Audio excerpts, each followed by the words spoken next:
Well, good morning. I'm back to 5:55 a.m. um, Strange night. I'll share more of that in the as the video progresses. The title for today's talk is A Cosmic House Cleaning Going On Inside and Out.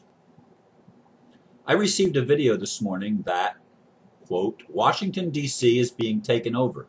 Government is being overthrown, end quote. I tried to watch the video only to get the message, this video has been removed by the user. Maybe. If it's true that the police and military are really involved, that would be great news. Of course, we have read similar stories in recent years. One thing is certain. We are living in a time of sweeping change. I truly believe a cosmic house cleaning is taking place.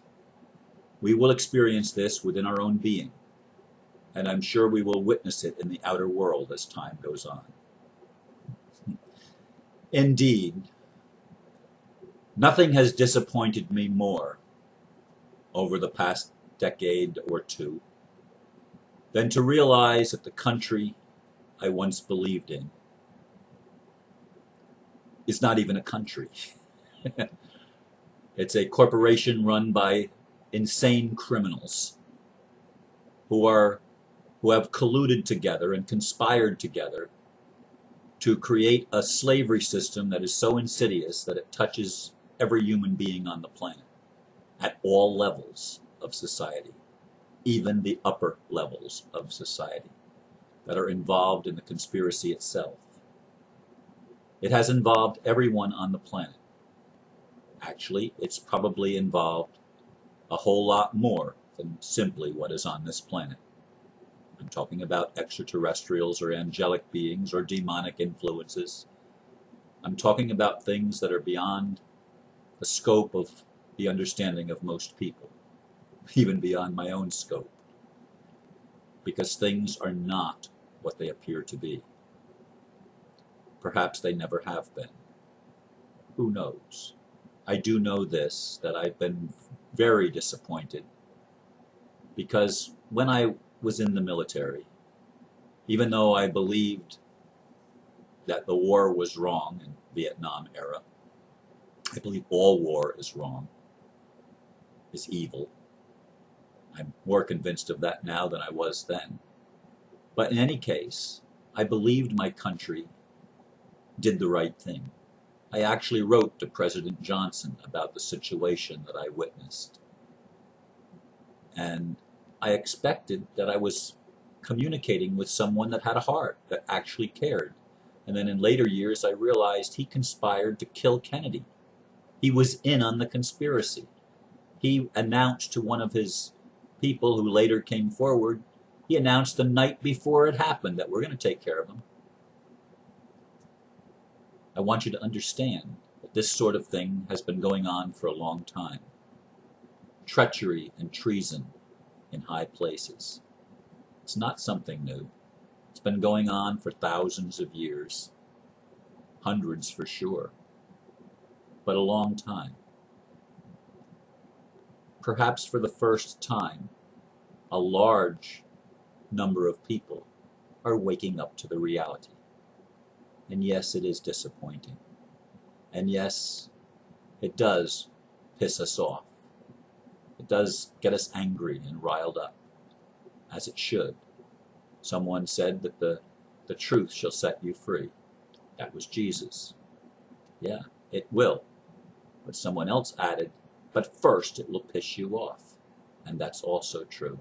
And there's nothing wrong with feeling pissed off. There's nothing wrong with being angry at the injustice, the fraud, the criminality that we are witnessing and have been witnessing in high places, as the truth of many things comes to the forefront in this cosmic sweeping house cleaning effort that's going to wipe the slate clean and level the playing field for humanity. The dragons are involved in that. Many people are involved in that at all levels of society. There are people inside the system and outside the system that are working to produce real change. And these changes that are being produced are not simply cosmetic changes that are happening on the outside of the structure, that are happening in the system. These changes, as they must be, are occurring within each of us. Yesterday was an interesting day for me. I'm not going to go into a lot of the detail, but I'm going to just brush over some of the detail because I learned lessons from some of these things. I did receive an email in the early evening hours, having had requested a conversation with a close friend. I received an email that I would receive a phone call somewhere around 8 o'clock, which I did, within 15 or 20 minutes of 8 o'clock. I received and conducted a phone call that was quite lengthy, in which I had previously, and was reiterating in this, a request to deal with a situation that I was in, that this person was well equipped and had previously indicated a desire to assist me with. I was greatly disappointed in the conversation to realize that this person no longer felt the love and the closeness that they had once felt, and did not feel that they were able to fulfill my request. And there was much more said, and my perspective and her perspective are probably not going to be the same thing. How could they be? We each are viewing it through our own filters. And I'm not about making her wrong. I'm only sharing what the house cleaning that I went through. After that phone call, I was feeling pretty devastated, and I went to bed like before 9:30, actually. Was getting on to 9:30, but not quite there yet. In any case, I couldn't sleep. I tossed and I turned, and feelings were coming up, one feeling after another. I was feeling rejected. I was feeling abandoned. I was feeling sadness. I was feeling anger. And I really got to something that I didn't want to feel at all. I was feeling hatred toward what had happened in regard to this person. Now, some people say, well, you were judging her. No, I was judging what happened, and I was experiencing my feelings. That's what was going on. I was experiencing a deep level of feelings for almost 3 solid hours.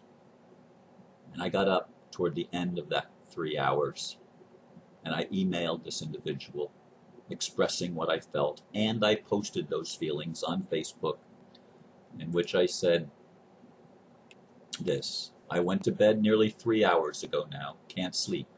I've been feeling hatred, which can only be felt toward someone you love and trusted. It follows perceived betrayal and abandonment. Again, perceived betrayal and abandonment. That's my perception of what had happened, and that was behind what I felt. And I didn't want to feel hatred. I didn't want to feel that. How can I be loving this person and feeling hatred toward them at the same time? And of course, one of the thoughts that came to me is how many times I've heard my own grandchildren blurt out to their parents or to their brother or sister or to me, I hate you. Now, you know that's not true. You know that's not true. They are feeling betrayed or belittled or some negative response, negative feeling toward what's happening in the moment, and it brings up the rage of hatred, and it's expressed as hate. As hate. And I truly believe that we cannot hate anyone that we do not love. The opposite of love is not hate. It's indifference. I don't care. And I believe that there's truth in that. That the worst thing we can do is ignore someone, to be indifferent toward them. That's the worst form of non-love that there is. Not hatred. Hatred is actually a positive form of love. It's saying, I really care, and I really expected more. I expected a better response from you than I received, and I'm disappointed. I'm hurt, I'm angry, I feel betrayed, I feel abandoned. I feel all of these feelings coming up in me, just like the same feelings that I felt in regard to my country not being what I wanted it to be, not being what I trusted that it was. A country that I once was proud to salute the flag and feel patriotism. Sometimes even people we love. We go through a process that we question, what is love really? Is it what I thought it was? Is it really all that it's cracked up to be? I mean, we have so many wounds in our psyche, so many things that have brought us to the present point in time in our evolutionary awakening of consciousness. So many things that we have to explore, so many levels, so many layers that have to be peeled back to expose some of the deep woundedness that's inside of the human psyche, inside of the very DNA that's being transmuted and transformed in our generation as this cosmic housekeeping continues and occurs at a faster and faster pace and at a deeper and deeper level. Yes, there are no bad emotions, not a single one. Every emotion has value. Every emotion is meaningful. The worst emotions are not hatred, are not anger, are not rage even. The worst emotions are shame and guilt. And we have been shamed and guilted by a society that has been built on lies, upon top of lies, upon top of lies. A culture that is fraudulent by its very nature, that is violent by its very nature because of the fraud, because of the belief that I can be separate from you. I cannot be separate from this individual. I cannot even stay in hate with this individual. This individual taught me lessons that I needed to learn. It was not an easy way. It was very painful, what I experienced last night, especially after the conversation, even more so than during the conversation itself. After the conversation is when all these feelings began to flow. Now, are they flowing to make me feel bad? Are they flowing to make me distance myself from life? Well, they could. They could produce bitterness. They could produce in me such a feeling that I just shrivel up and want to die. But the opposite happened. You know, when I went back to bed after sending that email and making that post on Facebook, an amazing thing happened. I was probably asleep in less than 5 minutes. I mean, I went there and I laid down, and I remember laying down. I don't remember anything else. I don't remember turning over once. I certainly did not lay there for an extended period of time, wrestling with the thoughts that I had been having prior to that. I released them. And that's what I invite each of you to do. Release the emotion. Let it go. Express it. Say it in a healthy way, but let it go. And an amazing thing happens when we let go. All of a sudden, we have peace where there wasn't peace before. I remember when I expressed rage in that workshop many years ago, back in 2001 in the summer, before 9/11. I expressed rage, and Spirit asked me, what do you want, anger or peace? And I chose anger. Why? Because anger was the truth of how I felt. I was angry that my cry for a relationship was not being heard, and it had not been heard for a long time. It's funny that I bring that up because that's pretty much where I feel now. As in the past few months, the relationship issue has been brought to a head once again, and I'm convinced that only in relationships can we heal. We do not heal alone because we do not have the triggers that are set off when we're only by ourselves, when we're in our own little world, when we're trying to deal with our own pain and our own issues alone. We don't have the mirror. We don't have the compassion, the hugging, and we don't have someone to set off our triggers for us. so that we can go to those deeper levels and feel those feelings that have been suppressed.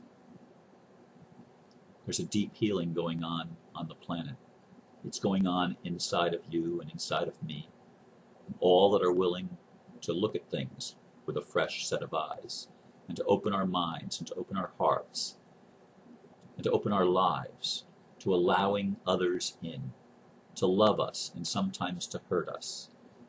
Not that their intention is necessarily to hurt. That may not be their intention at all, but it may be the result of the interaction, as was the case with this individual that I'm mentioning. I don't want to ever get into a whole lot of detailed personal information on a public forum anymore in regard to relationships. I don't think it's advantageous, but I do have to sweep over these things because of the lessons that we are all learning. And those lessons are valuable lessons. And again, I want to make it very clear that I'm not throwing rocks at anyone, including this person. I don't believe judgment should ever be brought down to the personal level, because that's condemnation. And that's what's forbidden. When it says, judge not that you be not judged, it's condemn not that you be not condemned. There are actions that are happening in our world and have happened in our world that are wrong. They are evil, and they need to be judged. They need to be judged very harshly. But the individual that committed those acts, you need to hold out for them forgiveness, because they are part of the web of life. They are brothers and sisters, like it or not. They are creatures made in the image of God if they are human, or as ministering spirits if they are angelic beings. And I don't know where extraterrestrials fit in all of that. I have no clue. And even the fact that they're ministering spirits is something that I was taught. Is it true? I don't know. I don't know a lot of things. And being in a place of I don't know is part of the cosmic house cleaning. It's part of the sweeping. We don't know what to believe anymore. We don't know what love is anymore. We're just simply not sure. But we pledge ourselves to continue day after day, one step at a time, one feeling at a time, one thought at a time, one experience after another. We're coming home, friends. We're coming home. And the earth is being prepared for all of the kingdom of heaven to be manifested on earth, so that we can live in peace and prosperity and finally enjoy the fruit of our long labor in the evolution of consciousness. Thank you for listening, and please be blessed. I am. Namaste.